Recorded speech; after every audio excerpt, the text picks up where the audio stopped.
حضرت جنید بغدادی رحمتullah تعالی علیہ تقریر کر رہے تھے تو ایک شرابی پہ اثر ہو گیا، دوڑا ہوا آیا، کہنے لگا حضور ہر روز شراب پی ہے، 40 سال ہو گئے شراب پیتے، آپ کی باتیں دل کو لگ گئی ہیں، لیکن آج توبہ کروں گا تو اللہ معاف کر دے گا۔ تو حضرت جنید بغدادی فرمانے لگے تیرا کوئی انتظار کر رہا ہے؟ تو کہنے لگا حضور نشیوں کا، شرابیوں کا کون انتظار کرتا ہے؟ کچھ زمانہ اماں انتظار کرتی تھی، اب سمجھ گئی وہ نہیں آئے گا۔ کون انتظار کرتا ہے؟ سمجھ گئی وہ نہیں آئے گا۔ کچھ عرصہ بیوی نے انتظار کیا، سمجھ گئی کسی نالی میں پڑا ہوگا، نہیں آئے گا۔ بہن بھائی بال بچے انتظار کرنا چھوڑ گئے، اب میرا کوئی نہیں انتظار کر رہا۔ تو حضرت جنید بغدادی رو پڑے، فرمانے لگے نہیں، رب کی رحمت تیری توبہ کا ابھی بھی انتظار کر رہی ہے، خدا کا کرم تیری توبہ کا انتظار کر رہا ہے، آ جا، دروازہ کھلا ہوا، لوٹ آیا۔ وہ شخص کہتا ہے جب بات سنی تو اللہ اکبر کہا، کپڑے پھٹ گئے، قدموں میں گرا، وضو کیا، غسل کیا، مسجد آیا، کہنے لگا یا اللہ تو واقعی راضی ہے، واقعی راضی ہے؟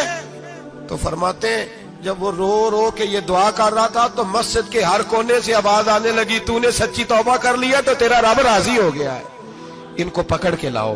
اور حضرت جنید نے یہ بات سیکھی کہاں سے؟ حضرت سیری سختی سے۔ حضرت سیری سختی آپ کے مرشد تھے تو گزر رہے تھے گلی میں، ایک درخت کے نیچے رش بڑا تھا، درخت تھا تو لوگ وہاں کٹے تھے، رش تھا تو آپ نے کہا جنید پتا تو کر یہاں کیا ہے؟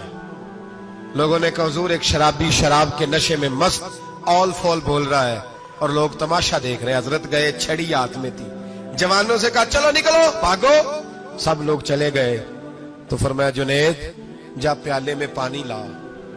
فرماتے میں پانی لایا تو حضرت نے اپنے ہاتھوں سے اس کا منہ دھو ڈالا۔ اللہ کرے ان کا کوئی منہ دھونے والا ہی آ جائے، اللہ کرے کوئی آئے جو ان کا منہ دھو ڈالے، یہ تو بیچارے اب الجھ گئے گناہ میں، کوئی آئے ان کا بازو تھامے، منہ دھو ڈالا۔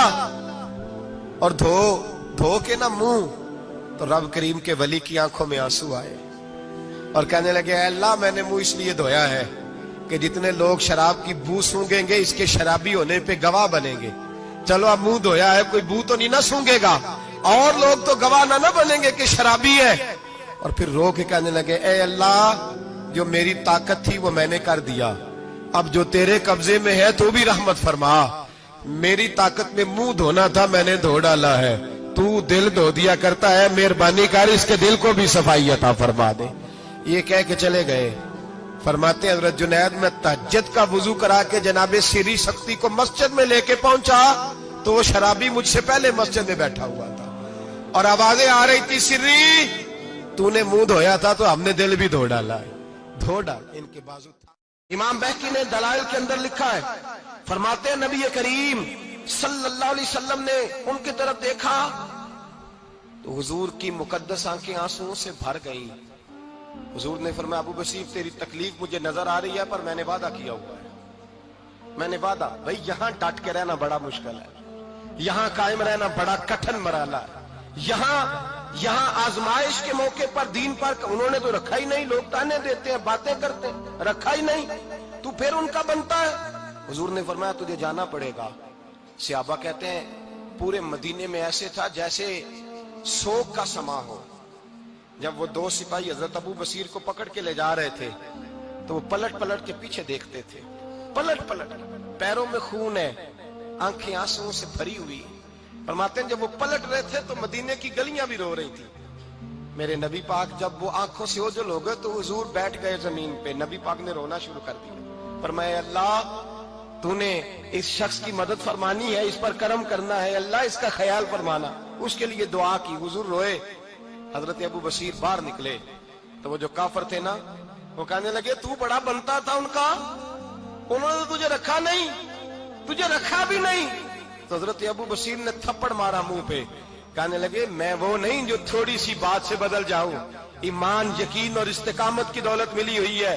آپ فرمانے لگے میرا تو ایمان اور پختہ ہو گیا ہے کہ میرا نبی اپنے وعدوں کا بڑا پابند ہے، میرا رسول اپنے وعدوں کا بڑا پابند ہے۔ حضرت ابو بصیر کہتے ہیں مدینے کی سرحد گزر گئی تو میں نے کھینچی تلوار، ان میں سے ایک سپاہی اب آؤ میرے مقابلے میں جس نے آنا، ایک کو مارا، دوسرا بھاگ گیا۔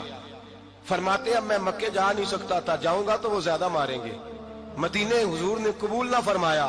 فرماتے ایک جنگل میں جا کے العیس نام کی ایک بستی تھی, وہاں ڈیرا لگا لیا, دریا کے کنارے پانی پی لیتا, پتے کھا لیتا, تن تندور ہڈاں دا بالن تے اسی ہاواں نال تپایا, کپ کپ مکیاں پیڑے کیتے تے اتوں صبر پلیتھن لایا, تن دی ہانڈی تے من دا سالن اتے لون صبر دا پایا. غلام فریدا وے میں ساری تیری, غلام فریدا وے میں ساری تیری, تینوں اجے یقین نہیں آیا. فرماتے سالوں پتے کھائے, اب جو بھی وہاں سے تنگ ہوتا وہ میرے پاس آ کے پناہ لیتا, جس کو مکے والے مارتے میرے پاس آ کہتے, تانے دینے والے آ کے کہتے ہو تم کس طرح کے نوکر ہو, تمہیں تو انہوں نے رکھا ہی نہیں. ہم نے کہا چپ کر جا, وہ ہمارے آقا ہیں, وہ ہمارے آقا ہیں, رکھے تب بھی ٹھیک ہے, نہ رکھے اللہ اکبر. ایمان دیکھو, قوت دیکھو, جیڑیاں خسماں دی وچ رضا بسن, بھاگ جاگ جاندے انہاں گولیاں دے, تے میں گڈی ہتھ ڈور سجن دے, او جنج رکھے اونج رہنا ہے, واجب نہیں جے وچ شریعت مندہ قسم نو کہنا. فرمایا بس ٹھیک ہے, جس طرح حضور راضی ویسے ہی ہم راضی. حضرت ابو بصیر رضی اللہ تعالیٰ عنہ کے پاس 300 صحابہ اکٹھے ہو گئے, 300.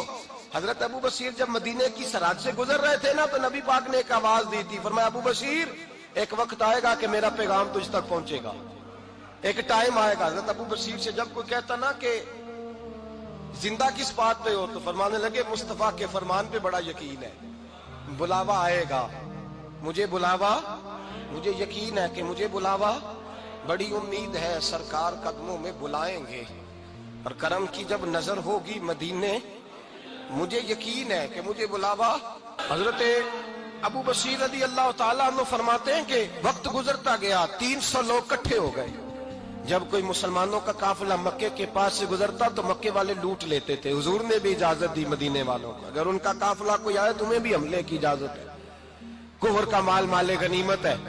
حضرت ابو بصیر کہتے ہیں جب بھی ہمارے قریب سے وہ رستہ تھا شام کی طرف جانے کا, جب بھی کافر گزرتے ہم ان کے قافلے پکڑ لیتے, لوٹتے, ہم بھی ان کو اس طرح کی سزا دیتے جو مسلمانوں کو دیتے تھے. فرماتے ان کا جینا محال ہو گیا, ہاتھ باندھ کے نبی پاک کی بارگاہ میں گئے, کہنے لگے یہ شرک ختم فرما دیں اور آپ ان کو بلا لیں, بلا لیں. حضرت ابو بصیر فرماتے ہیں میں بوڑھا آدمی تھا, دن بھر میں کام کرتا, محنت کرتا, اس علاقے میں کھیتی باڑی کرتا. جب رات ہوتی تو میں کسی پہاڑ کے ٹیلے پہ بیٹھتا اور مدینے کی جانب منہ کر لیتا, اور میں انتظار کرتا بلاوا کب آئے گا, کب حضور کا پیغام آئے گا, میں انتظار کرتا. حضرت ابو بصیر رضی اللہ تعالیٰ عنہ بیمار ہو گئے, شدید بیمار, سخت بیمار تھے, تو قریش نے شیخ ختم کی.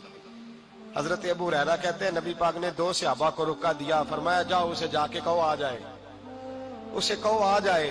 صحابہ کہتے ہیں ہم پہنچے تو ان کا آخری وقت چل رہا تھا, آخری ہجکیاں تھیں, ایمان اور یقین دیکھو, آخری ہجکیاں.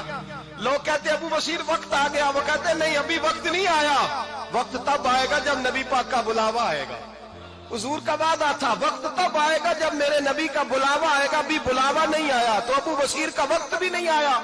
صحابہ کہتے ہم نے جا کے رکا, تھمایا, اٹھنے کی بھی طاقت نہیں تھی.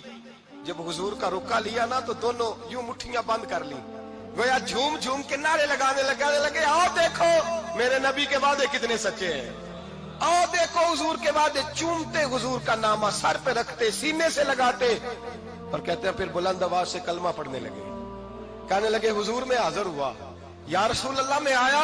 کہتے بلند آواز سے کلمہ پڑھا اور ان کی روح پرواز کر گئی, ان کی روح پرواز کر گئی. نبی رحمت صلی اللہ علیہ وسلم کے غلاموں کا یقین, اعتماد اتنے اعلیٰ درجے کا.